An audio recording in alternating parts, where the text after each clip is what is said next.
Welcome back to another episode of Hoops and Football. So this will be a VFL breakdown. We'll keep it short and sweet. It was probably one of our better wins for a VFL. Unfortunately, obviously the seniors didn't win, but the VFL did. So Werribee Football Club was 7-11-53. We were 15-9-99. So almost cracked the ton. But good to see we actually kicked more goals than we did points. It's a good little stepping stone considering recently we've both VFL and AFL kick more behinds than we do goals. Good to see for once there was the other way around. So we start off on the house on fire. Harry Armstrong kicked 2 goals straight away, so we'll just start straight up with Harry Armstrong. Where was it? Harry Armstrong. So just remember he was on a minutes restriction because I believe this was his first game back.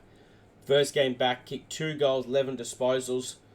Was that 4 kicks, 7 handballs, 2 marks, 2 tackles, and 2 clearances. I did watch the mini highlight package. Multiple occasions where I saw Harry Armstrong right up the ground, trying to take marks, tackles, and handballs. And then a good running goal on the run, and then a snap as well. So it was good to see Harry Armstrong kicking some goals. Getting his confidence back up, so maybe the game against North Melbourne we might see him. He would have had 2 games. So I think we got St Kilda this week, and then North Melbourne over at Ninja Stadium. Maybe you might see him there. So I was liking that he got himself back into kicking some goals. Hopefully next week he will get a bit more game time. I'm not sure what the game time percentage was. I would have said he would have played 2 to 3 quarters, but we'll see how we go.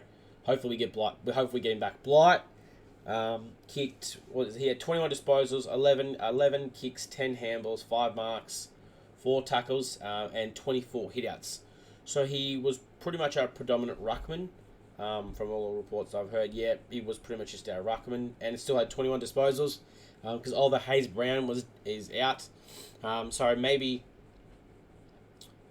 I was just trying to think if I heard reports of that people were saying that Nank is a bit sore, so maybe Nank needs a rest. I think if Nank is going to go out, you're going to have to bring Blight back in, and you're going to have Blight and Bolter play pinch ruck. Or Blight and Sims.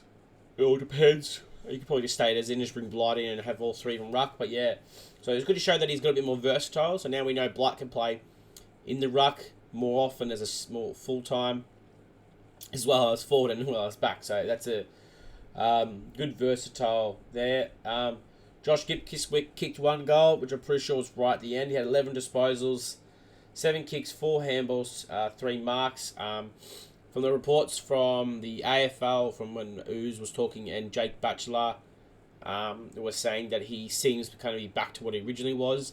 Seems like his confidence is back in his body. He's hitting the packs a lot harder than when he originally was, which is good to see. Hoping to see. I would like to see him back some stage this year, but I really kind of don't want to at the same time.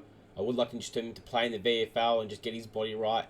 Maybe restrict him to 3 quarters for the rest of the season and get him ready for next year. I know some people probably say that's quite annoying, but look, it is what it is. And that would be, technically, I'm pretty sure that's the only AFL listed players we had playing, which was 3. So it wasn't much of our AFL players playing. Obviously, were a few injuries as well, but quite insane. Now, this is probably another one that's going to be quite insane for you guys. Disposals, they were 350 to our 277. So we were below our season average, and they were way above theirs. Our season average is 333, so we were below by about 60 disposals, and they were up by about 30 disposals, and we still bet them by, what was that, 46 points, which is insane to say. They out handballs, out kicked us, out marked us inside 50. They had 53 to our 41. Yet again, they were above their season average. We were below ours, which is insane. They won free kicks 33 to 22. That's a lot of free kicks.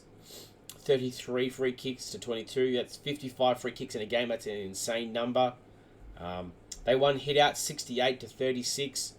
That's our season average, way above there. So obviously, wherever he took advantage of Jacob Blight as being the number 1 ruckman, don't blame him. You got to do that. But obviously, we did quite well. Clearances 50 to 47. That's what both. Well, we were higher above our season average to them, but obviously we found a way to balance out that ruck work. Marking, they dominated us as well, 97-45. So statistically, we out tackled them by 85 to their 56. We're normally about 59 tackles per game. They're about 68. So we definitely ramped up our pressure. But that, if you think about that, just as the game itself, we were lower on disposals. Nearly in every statistic category, we were lower, and we still end up dominating them. So just shows you probably the game style we're playing, which is sort of similar to what we're doing in the AFL, which is obviously what we want. We want the same game style in the VFL, the AFL. So when you go to the VFL and you come back to the AFL, everything's the exact same. You don't have to learn a different game plan and make it a bit more complicated. But it just shows you, obviously, when in game day, when we had the ball, we were a lot more damaging, and probably just were a lot cleaner, used our ball by foot and hand way better than they did, and just maximum effort and maximum damage when going forward. So, good win. Hopefully next week we will have some more players come back, but we haven't had the injury report out yet, so I'll wait for that to come out and we'll find out if maybe the VFL will get a couple of boosts going into next week's game. But that's it for this episode, guys. Hit that like and subscribe button. I do appreciate it. I do say thank you. I will say thank you to everyone who watches, likes and comments, especially the comments. I really enjoy the comments. I like replying to everyone when I can. But at the same time, thank you. Stay safe and go Tigers.